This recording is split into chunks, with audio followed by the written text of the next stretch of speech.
C'est quoi? C'est un Hasselblad. Ouais, et pourquoi je l'ai pas eu? Bah ça, j'en sais rien.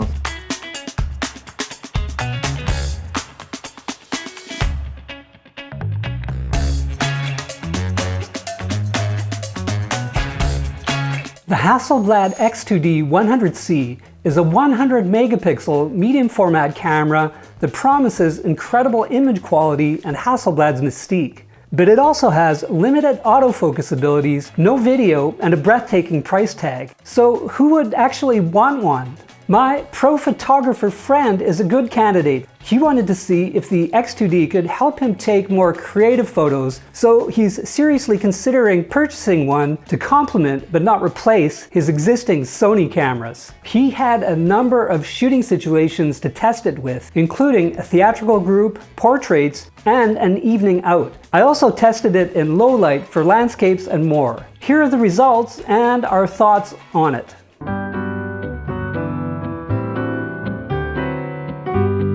The X2D is bound to draw comparisons to Fujifilm's 100 megapixel GFX 100S, but they're different animals. Fuji's model has superior tech, but the Hasselblad offers a better industrial design, handling, and build quality. The X2D has nearly the same design and controls as the X1D and X1D2, with a few refinements. The control layout is minimalist compared to other modern cameras. It has front and rear dials for primary settings, along with ISO white balance, mode, power, exposure lock, display, and menu buttons. They're generally responsive and have a high quality feel. The menu system is equally simple. The main settings are available on one screen, and everything else is easy to find. It's relatively light for its category at 895 grams, but still quite heavy. Luckily, the big non-slip grip is nice to hold and makes the X2D comfortable for all-day sessions. Where the X1D2 had a fixed display, the sharp 3.6-inch touchscreen on the XD2 tilts up to 70 degrees, making it good for low-angle shooting. The screen is the only way to change many settings, so luckily it's bright, sharp, and reactive. The touch display is also the best way to move the focus point, even when looking through the EVF. You can also use the command dials, but that method is awkward and slow. The OLED EVF is another strong point. It's got a sharp 5.76 million dot resolution with a 60 frame per second refresh rate and a huge 100% magnification. It even offers an electronic diopter adjustment, which proved to be effective and kind of cool. On top of the CF Express Type B slot, the X2D has a built-in 1 terabyte SSD, enough to hold over 3,000 RAW and JPEG shots. With 420 shots, battery life is better than on past models, but still on the low end. Luckily, it supports PD3 fast charging, though I'd recommend extra batteries. The optional dual battery charger costs $155 extra. Hasselblad has new 38, 55, and 90mm Series V lenses, all at f2.5. These are designed to focus 3 times faster than past models when used with the X2D's new hybrid AF system. Première impression que j'ai eue, c'est au niveau de la prise en main. J'ai trouvé que l'ergonomie était très bonne parce qu'il est quand même assez lourd et heureusement on le tient bien. Voilà, ça c'est déjà une très bonne chose.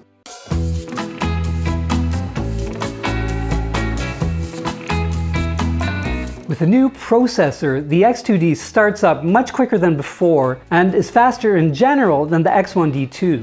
Speed isn't what this camera was built for, but it can manage about 3.3 images per second. That's not too bad considering the 215 megabyte raw frame size. Still, most photographers buying this camera will likely only ever use it in single shot mode. Where past models had contrast detect only, the X2D finally has superior hybrid phase detect AF. The implementation though isn't great. The single small AF point often wasn't precise enough for the extremely shallow depth of field. Eye and face detection isn't available either, though Hasselblad has indicated that it's coming in a future update. In any case, Nathaniel wasn't too fussed about perfect AF and often preferred manual focus. Luckily, that works very well thanks to the magnification system and improved focus clutch on the new V lenses. The mechanical leaf shutter built into the lenses keeps noise and vibration down and allows flash sync up to the maximum 1/2000 speed. As with Fuji's GFX100S, the electronic shutter isn't usable for moving subjects due to the extreme rolling shutter. Finally, the X2D is equipped with a new stabilization system. It allows for a claimed 7 stops of blur reduction, and we were able to take sharp pictures at shutter speeds as low as 1/5 of a second, which is no mean feat with such an exacting sensor. J'ai quasiment shooté que en manuel. Ça m'a pas gêné parce qu'il y a plusieurs aides au focus manuel qui sont vraiment très bien. Quand on tourne, tac, ça peut zoomer et là tu fais vraiment bien ta netteté comme tu veux.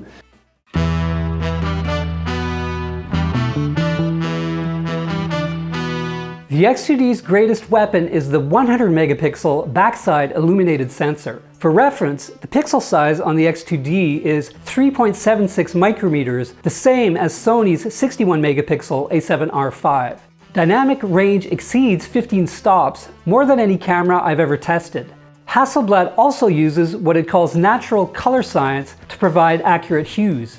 With all that, the X2D delivers the best images I've ever seen straight out of a camera. Color rendering is superb, and of course images have more sharpness and detail than nearly every other camera on the market. That's aided by the new V-series lenses, which deliver incredible sharpness all the way to the edge of the frame.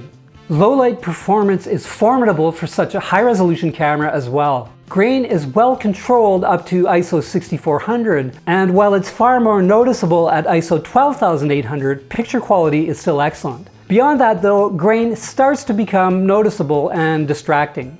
The 16-bit RAW files provide incredible detail and nuance. They can be pulled and stretched in post by a large amount, making them great for pros who do a lot of post-processing. That being said, you often don't need to do anything to photos as they look amazing straight out of the camera. La qualité d'image, elle est vraiment impressionnante. Dès que j'ai fait les premières images, tu regardes, tu te dis waouh. Et même quasiment rien besoin de post-traiter. Et moi, une chose que j'aime beaucoup, c'est le contraste. Je pouvais faire mes photos avec du contraste, mais j'ai quand même tout un tas de détails dans les basses lumières. J'ai une plage dynamique qui est vraiment, c'est un régal.